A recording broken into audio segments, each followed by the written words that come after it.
In this video, we'll be looking at problems involving functions and graphs that in particular have the modulus sign in them.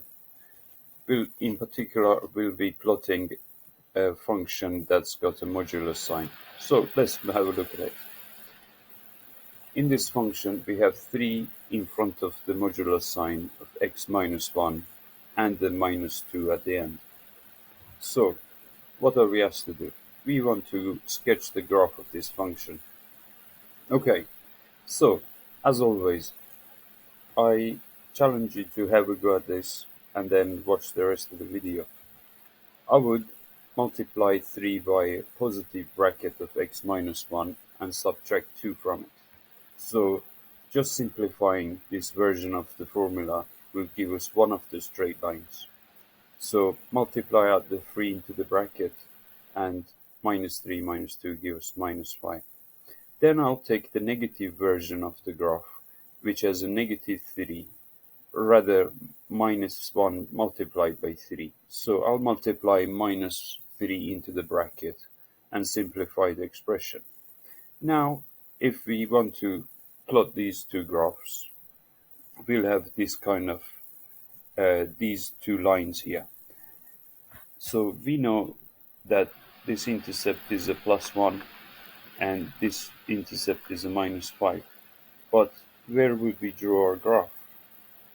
Well, we know that it will have a V shape. What's the coordinate of the vertex? We're going to call this point the vertex V. So to find that vertex, you have to put these two equations equal to each other and solve them. So that is simply 3x minus 5 equals to negative 3x plus 1. Adding 3x to both sides will have 6x, and adding 5 to both sides will have 6. X will be 1. Then we substitute this back in either one of these equations to get the y coordinate of the vertex. Y will be 3 times 1 minus 5. So y will be a minus 2. And it is below the x-axis. That confirms that the vertex point is at 1 comma minus 2. Another way of finding the vertex is to consider these two equations, 3 times x minus 1 minus 2 and minus 3 times x minus 1 and minus 2. Solving those will give us exactly the same answer. So the coordinate of the vertex is 1 minus 2, and we only need to draw the red lines because we don't need the dotted blue lines anymore. Now, what if the question had asked us to draw the graph of negative 3 in front of x minus 1 inside absolute sign and then minus 2? Now, that version would have been the V upside down V here, down below, where the dotted lines are not highlighted in red. Okay, so let's see the next part of the question. This is exactly the same question. Part B is asking us to state the range of the function. Range means the y values. Well, the lowest value of y is minus 2, and there is no upper bound or upper limit that it can take. So we will write tx bigger than or equal to minus 2, like so. It's important that you write t of x can take any real value, so that means that it can go up to infinity. Right, let's look at the next part. In part C of the question, we've been told to solve this equation. So t of x is represented by this expression here.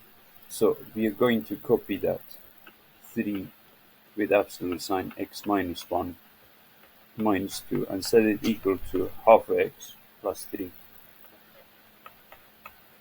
So that means that we will solve two equations, one with a positive sign and one with a negative sign in front of 3.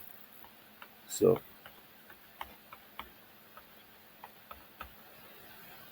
Multiplying out the bracket, we will have minus 5 equals to negative half x plus 3.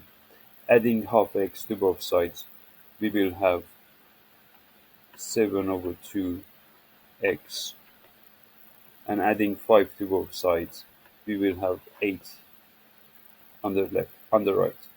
Then x will be 2 times 8 divided by 7, so that's 16 over 7. That's one of the values. Now, what's the other equation that we have to solve? We're going to take the negative version, or rather put a negative sign in front of the 3 and multiply that into the bracket.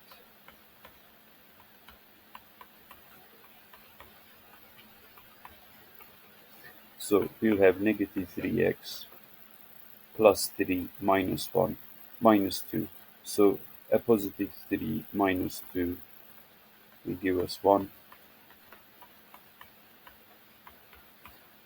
Adding half x to both sides will make this a negative 5 over 2x. Adding, or rather taking away 1 from both sides, will give us a 2.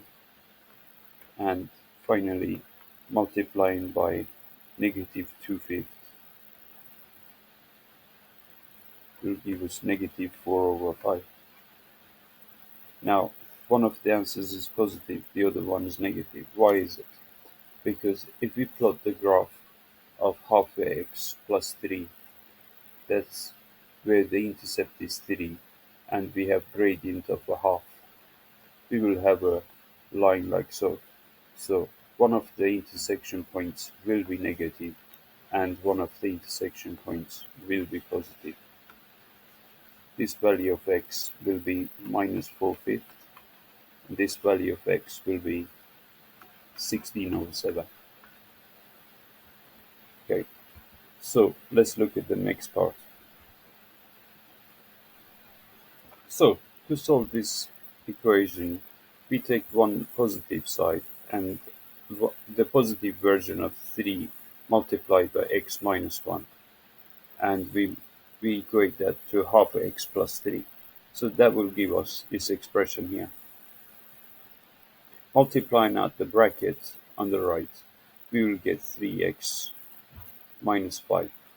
So taking away half x from both sides and adding 5 will give us x equal to 3 over 2. Now, we are going to take the negative and multiply it by 3. So we'll have negative 3 in front of the bracket, and we multiply out the bracket. Here we'll subtract half x from both sides and subtract 1. We will end up with negative value for x. This is because the intersection point at this with the blue line is negative, and where x value is negative 4 over 7, and the intersection point here is positive for x value. X value here is 3 over 2. Okay, so let's look at the next example. In this example, we've been given this equation for the modulus function. We have been asked to state the range of value of f. That is, what's the values for y that the function will give us. Well, you can see that x values will always be subtracted, because after the modulus sign, we have a negative 2 multiplied by any value of x. So, first of all, it would help if we knew what's the highest value of the vertex. How do we find that? As always, you could take 6, and the positive version of the sign will actually have minus 2 multiplied into the bracket, and set that equal to 6 with a minus sign multiplied with the minus 2 will give us positive 2 multiplied into the bracket. So solving this equation, I can see that the 6's will cancel away. We'll have negative 2x minus 6 equals to 2x plus 6. Now, if we add 2x to both sides, we'll have 4x, and so subtracting 6 will give us negative 12. X will be negative 3. So we can see that the value of x is in fact negative 3 because it's halfway between 0 and 6, 0 and minus 6. Okay, so if we substitute minus 3 into either equation, that is 6 minus 2 times minus 3 plus 3, we end up with 0 here, and we'll end up with the y value of 6. So now we know this coordinate of the vertex is minus 3 and 6. The y values will always be less than 6. Therefore, we write f of x will be a real value, and f of x will be always less than or equal to 6. So that answers this part of the question. Let's look at the next part.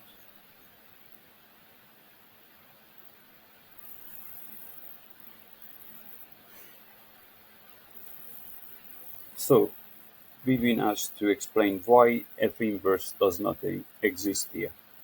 Well, why wouldn't it? If you look at the graph, you'll see that each one x value gives you this. Not only that x value will give you that output, but another x value will give you the same output. So this function f of x is many to one, and its inverse would be 1 to many. So if f of x is many to 1, f inverse of x would be 1 to many, and that is simply not a function. 1 to many is not a function. Another way to think about it is that if this graph was reflected in y equals 2x, that is, if that shape was reflected in y equals 2x, you'll end up with some shape like so. And taking the vertical line test, it would fail because one x value will give you two outputs. So therefore it's not a function. The inverse of f is not a function. Now, part C of the question is asking us to solve the inequality f of x is bigger than 5. So we can see from the graph that we can draw a line of y equals to 5, and we are saying that for what values of x the red line will be above the blue line. So this triangular shape on the top, what x values are there? Well, we previously found, well, we actually, we need to solve the equation to find these two intersection points. The equations are 6 minus 2 times x plus 3 equals to 5. The other equation is 6 plus 2 times x plus 3 equals to 5. So let's solve them. 6 minus 2x minus 6 equals to 5. Well, these two 6's cancel. Therefore, x here will be negative 5 over 2. Multiply and add the bracket here. 6 plus 2x plus 6 equals to 5 is 2x plus 12 equals to 5. That means 5 minus 12, which is a minus 7. Therefore, x will be minus 7 over 2. So we did find the point of vertex to have -3, and it's not surprising that these two these two coordinates are exactly symmetrical around -3. This point here would be -7/2, and this point here is -5/2. They're all only half a unit to the left and half a unit to the right of -3. So, to finally solve the inequality, we need to say that as long as x is between these two values, that would have satisfied our inequality, because we are looking for the red lines, the region for where the red line is above the blue line. Okay, so let's look at the next part of the question. I've added this part of the question, part D, to see what kind of a challenge you'll have to face in exam questions. So it's asking us to state the range of value of k for which the function will equal to k will have no solution. Well, just looking at the line y equal to 5, we see that if we translate it further up to y equals to 6, we will have only one solution. And if y is any value bigger than 6, we will have no solution, only one solution. And for y values bigger than 6, there is no solution because there wouldn't be any intersection. So for k being bigger than 6, we will have no solution. Now, if you like more challenging questions, you can have a look at the next part. I've added these two parts so that you get a good taste of what exam questions could ask you. If you like to pause the video, have a think, and I'll simply show you the answer. So, to answer the last part, that is part E, you will have this kind of a setup. I've tried to make the blue line as clear as possible. Obviously, the gradient of the blue line can change to any value that you like. If you like to pause the video and think about the answers I'm putting here and compare your answers to mine, and you should come to the same conclusion. See you in the next chapter. Good luck revising.